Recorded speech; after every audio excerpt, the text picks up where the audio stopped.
Hello, I'm APX Toolsmith, and as a villager, you sell things to people, and everyone is happy buying those things, leveling you up and them at the same time, until they realize that it's far cheaper to poison you, sell you the cure, and lock you in a cage before asking you to sell things for as little as you possibly can. Is this what Mojang and their parent company Microsoft are doing to us? Mojang is by far the most profitable studio that Microsoft owns, and is that possible because of the E word, the dreaded Enshittification? Well, let's get into it today by talking about the three ways that you can view Minecraft trying to force you to pay. The first argument would be that Minecraft as a whole has been fully Enshittified by being owned by a mega corporation. The second is that it's exclusive to the Bedrock version of the game, and the third is that actually Minecraft is one of the few major titles out there that has managed to avoid this scourge, and perhaps it's so successful because of that. This is a compelling argument because when we are talking about major video games costing $60, $70 or $80, Minecraft is still out there costing less than half of any of that, which is actually an incredible point by itself, owned by a mega corporation that could have probably worked out they would make more money charging double as much. They still decided to charge less than a regular game for far more content than any one of those, and also at the same time they provide free updates, which they did say they would do for a few years ago, back in 2010, but they've decided to do 15 years worth of content updates, and all of these have been free. In fact, they've even rearranged the studio around making more content updates, not less. We used to get one update a year, and now we get four. And if you compare this to any other live service style game, I'm sure someone at Microsoft has worked out, wait, how much money are we turning down from having a battle pass? We're churning out 4 pieces of content a year and we're not charging for any of them. Even if 10% of people pay, the amount of money that Minecraft could be making is insane. And so you have to give Minecraft at least a little bit of credit, but it does have to be said that it's only a little bit of credit because most people would say, yeah, sure, Minecraft has done a great job on the Java edition of not massively raising the price. They've done a great job on the Java edition of creating free updates, but on Bedrock, I mean, you just have to load up the game to see exactly what the problem is. Okay, so here is the fun game, right? There are 8 separate buttons for us to press here, which interestingly went down to 7. But as you can see, out of those 8 buttons, which Minecraft usually presents you with, 2 of them off the main 4 are immediately there to tell you about things you can buy from Minecraft. The marketplace is the famous system where you buy content from other creators, but Microsoft takes a very high double-digit %, as revealed by other creators, and so as a result of this, we can say that this is clearly, even if it's a way to support the community, it's a way that Minecraft benefits from you visiting, and they make sure that you can visit by having the big button, not just here, but while you're in the game. Realms is obviously them trying to get you to give them a subscription. Soulsteel, with the big check it out tag, is a way for you to go on a server which has microtransactions, although when they cost $40, are they actually macrotransactions? And guess what? Every time you buy anything from any featured server, Microsoft also gets a cut. If you go to the notifications even, it will tell you about your cape, sure, but it will also tell you about Realms and the marketplace packs to make sure you know what you're missing out on if you're not buying the marketplace pass. Going even deeper than this, we have the profile, which is meant to be the one place where there's no way to really buy anything, except just kidding, dressing room. Dressing room is its own button right over here as well, and the dressing room is the best place for Microsoft to sell you on microtransactions, whether that's MS Paint things or skins that look like this, because immediately at the bottom there's featured items that you can buy, in this case Dragon Ball Z. If you have a classic skin, it'll try to sell you classic skin packs, and any of the other buttons on this page will also take you to places where you can buy things. Even if you've already bought things, I've bought a bunch of skin packs, or at least I've owned a bunch of skin packs, you can see that it won't show me the skin packs I own. It'll instead prefer to show me skin packs I don't own, because I'm not going to buy something if I use my existing skins I already paid for. It would much rather I buy brand new skins, and so it puts those more prominently than the skins I already own. This sounds bad by itself, but we've only proven that 6 of the 8 main buttons won't take you to a buy page. Obviously, play and settings won't, and so that's a 75% rate. Actually, just kidding. If you go to play, and then you go to create new world, the one thing that should be sacred in a sandbox game, no, create new world on Bedrock leads you to this marketplace pass screen, encouraging you to subscribe, and even if you don't want to, you can buy individual maps if you want to, so you have to explore the latest world templates from select marketplace creators before you can just create your own world. This is absolute arse. Whoever approved this at Microsoft does not believe that video games are a form of art. They don't even think that video games are a form of enjoyment. They think that video games are a way to funnel money from you directly to their pocket, and I think that whoever at Mojang approves that UI is someone that should genuinely consider what it is they are doing in the games industry. This is beyond disastrous, and the fact that pressing play doesn't take you straight to playing, but instead takes you to this menu screen where you can go to realms or servers, and then it takes you to this screen where you can buy maps. This is the definition of enshittification, slowly taking the server. You know, when Minecraft existed in 2010, they weren't picturing that when you created a new world, you'd be presented with buy options first, but yet that is what happens today. But so 7 out of 8 options will take you straight somewhere that you can buy something. I'm just kidding. You can technically, from the 8th option, get there too. If you go to settings, there shouldn't be any way you can buy something while in the settings, right? Except, there's not just subscriptions, which I'll argue is here to manage your existing subscriptions. There's also your resources, where instead of just telling you about the resource packs you have enabled or not, there's also this place where you can view more packs and buy them too. Why are you selling me packs when I'm in the menu screen, Mojang? This is the one place that no one expects to buy it, but every single part of the Minecraft design has been slowly altered so that there are more and more pathways towards the places that you will give Minecraft more money. If Minecraft Bedrock hasn't been enshittified, I don't know what has, but actually, if we make an argument that Bedrock has been made terrible because they're trying to funnel you towards realms and servers and content that will give them money, actually, I think the same argument should be made for Java too.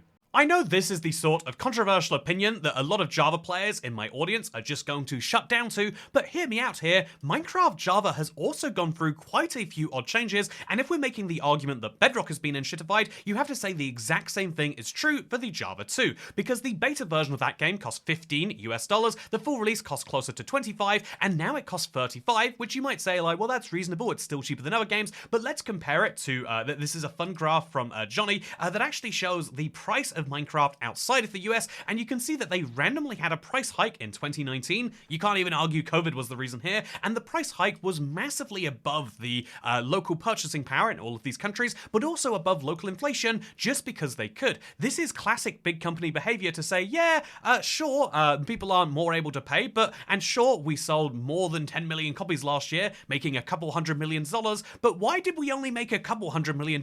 It should be closer to 300 million, damn it. This is wild by itself, and it's a very minor version of it, but then also consider that the game itself now requires a Microsoft account to log in. Mojang accounts used to exist, and the way they encourage you to migrate was via the Microsoft Cape, by the way, and if you didn't migrate, what happens? Well, like any good big company, they actually decided to honor your old account and you could migrate whenever you wanted. Nope, just kidding. SaucyOne did the investigation and let an account not migrate, and as it turns out, it's gone forever. If you didn't migrate to Microsoft, that's to say, if you didn't decide to convert your account to a Microsoft one, they didn't just keep it on ice and not let you log in until you did. They shut down the migration process and said, too bad, you have to buy another copy of the game.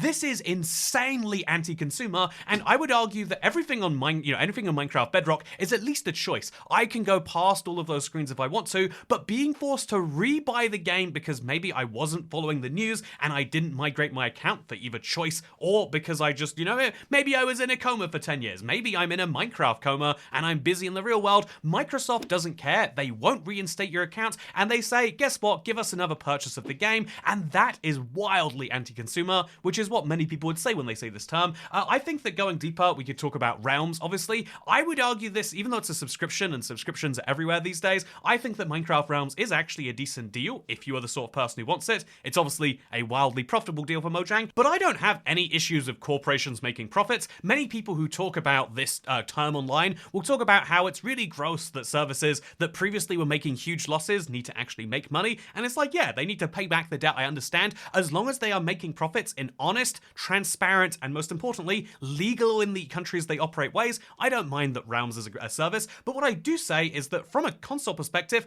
Java multiplayer is absolutely terrible and absolutely filled with microtransactions, which is weird because you can just play on a server with your friends, but most of the big servers that are public have kind of died out. A few still do exist, but the biggest one is, of course, Hypixel. I've always found Hypixel to be a fun server to play casually. It's nice just to jump on and play some of the mini games, but I've always noticed that some of the most popular games are ones where you basically have to pay a bit of money to get any distance in there. And if you don't believe me on that, let's look into a thread from the Hypixel forums. One of the most eye-opening things I ever read was this from 2022, where someone decided to work out how much money they've spent on Hypixel and asked others to do the same, and then did a poll to see what their responses were. 46.7% of people said they spent less than $50, which is maybe to be expected, except that means that 53% of people have spent more than $50, with 21.5% of people saying they spent more than $250. In fact, the original poster of this said that they spent $943.35 US, which is absolutely wild. For a game, which is, just to be clear, a server within Minecraft, to have that much is something that is absolutely shocking. And sure, you might argue that what Hypixel does is nothing to do with Minecraft, but on the console edition, Minecraft didn't just implement servers, they had servers that were fully capable of running between your different devices, which didn't cost anything to join, and which didn't have any microtransactions. There were map packs you could buy. I think the maximum you could spend if you wanted everything for every game mode ever would be about $20, but there was no need to have that, and if you did, it would be permanently offline for you as well. So even if Minecraft console or the Xbox servers go down, you would still own that forever, whereas Hypixel content is only lasting as long as that server.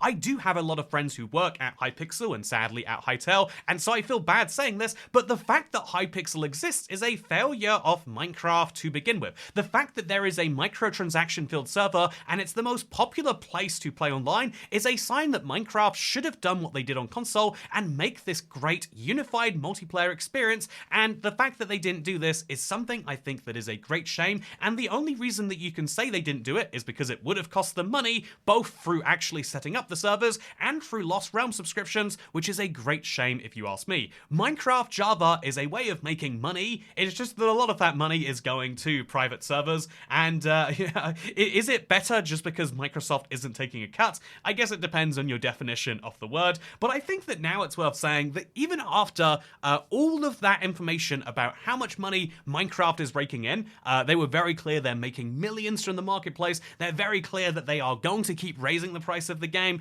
and they're very clear that they are going to keep changing the game in a way that, let's be honest, isn't what the consumer would ask for. Why is it that I would say, despite all of that being true, and my argument against it being the weakest, that I would still say that Minecraft is a decent game? Well, I think that we have to acknowledge that video games don't exist in a vacuum. Inside of a vacuum, Minecraft Java has become a game that asks you for more money, asks you for more information, and is doing less consumer-friendly things. I didn't even talk about the the censorship online and the concept that you can be banned at any moment for something someone reports you for, which has been happening to people since that came out. I didn't talk about any of that stuff for the Java, but I did talk about all of the absolutely terrible practices on Bedrock, the fact that a marketplace button appeared and got bigger and bigger and more prominent and is now in the game when you pause it.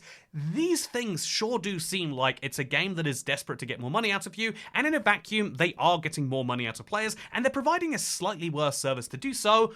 But I would say that if we look at the current trend in gaming, live services are all the rage. It is sadly very rare now for game studios to make a game and then say, that was the thing we made, hopefully you decide to buy it. This is very much the 80s, 90s, and aughties model of making things, but nowadays companies, even the very biggest ones, will make something, like an Elder Scrolls or a Grand Theft Auto, and then say, hey, wouldn't you like to give us money for that perpetually? In exchange, we'll promise to update it for you, and so in that context, what happens is you pay for a monthly subscription to an online MMO, or you pay for, in the case of Grand Theft Auto, microtransactions to get the in-game currency online. There are so many different ways that games monetize. Even games that are fully free will have a battle pass you've got to get, and there'll be microtransactions, and if you really want to, fit in, you'll need to get lots of those microtransactions. Every one of these games has successfully worked out how to get hundreds of dollars after the original purchase of a game, because games that get hundreds of thousands of your attention used to charge one price, and now they can charge lots of individual prices, which is, maybe you could say the enshittification of gaming more broadly, but within that, you've got to keep in mind that Minecraft has remained broadly true to its 2009 goal. They made a game, and then they kept updating the game, and the way that they made more money was by slightly increasing the price here or there. Nowadays, there are real subscriptions, but unlike the Fortnite Battle Pass, or unlike the equivalent in many other games, you're not buying something that costs them $0 to produce, where they just hit a box on your account, basically a cheat code. Instead, you're buying something that has real tangible costs for Mojang, not just to administer your payments, but also to run the servers. Having all of that cloud storage and all of that hosting capacity and all of those servers is actually going to cost Mojang real money, and they give you real tangible benefits such as backups and all of the under one put benefits. But most importantly, while selling you that service, they don't undermine your ability to provide it for yourself. If you want to customize your skin or you want to customize your files in one of these other online service games, they will actively ban you and call you a cheater, whereas if you want to just host your own server in Minecraft, you can totally do that. In fact, they actively update the server version of the game, even on Bedrock, the BDS, Bedrock Dedicated Server, and what's really fun about this is that they will basically say, here is a service, but if you don't want it, we'll also make that work easily for you. The same is true for microtransactions. Sure, you can buy skins and even skin icons, and you can buy the maps from the marketplace, which they'll heavily encourage you to pay, but what's interesting is a lot of this money, not most of it, but a lot of this money will go to the creators who made the content, and ultimately, even though they would have a far more profitable time, they still make it entirely free to download any of this outside of the marketplace. In fact, if you speak to the head of the marketplace, or the head of partnerships, or the people actually working on all of these new features to bring new add-on capabilities to the game, they actually encourage you to go to MCPEDL because they say, yeah, ultimately, these places have a valuable part of the ecosystem, because if you're going to ever join the marketplace, you need to have made content before, and so making it for free and being able to distribute it for free is great for them too. Weirdly enough, Minecraft, even though you could argue that that's therefore self-interest, Minecraft has this self-interest in making sure that anything that you could give them money for, you can still do for free and you can still do outside of the marketplace, and that's beautiful if you ask me. And so I think that Minecraft actually isn't, I think that Minecraft has gotten worse, it's gotten more monetized, and it's become a more profitable game, but it hasn't been like many other similar systems where they've absolutely ransacked the corpse. And, ultimately, when it comes to the world's biggest corporation, or now third biggest corporation, you gotta give them credit for that. Except on the console. I think if you're a console player, then Minecraft has absolutely been enshittified. We went from having a version that was dedicatedly built from each console to one that is built specifically for phones, and then a little bit of PC, and then I guess consoles are secondary, and all of those benefits of being able to download things outside of the store don't exist there. If you play Minecraft on a Switch, Xbox, or PlayStation, yep, Minecraft has gotten far worse, and they make more money from you now, and what are you gonna do about it? But as far as most Minecraft players go, be it on the phone, or be it on the PC, Minecraft has gotten far better, and you can play across all of those platforms, which is great if you ask me. For now though, those are my complicated thoughts on a very complicated question, and I hope that you enjoy the nuance, because if you do, that's what you can subscribe to this channel to see more of. But for now, I look forward to seeing you in the next one. Goodbye.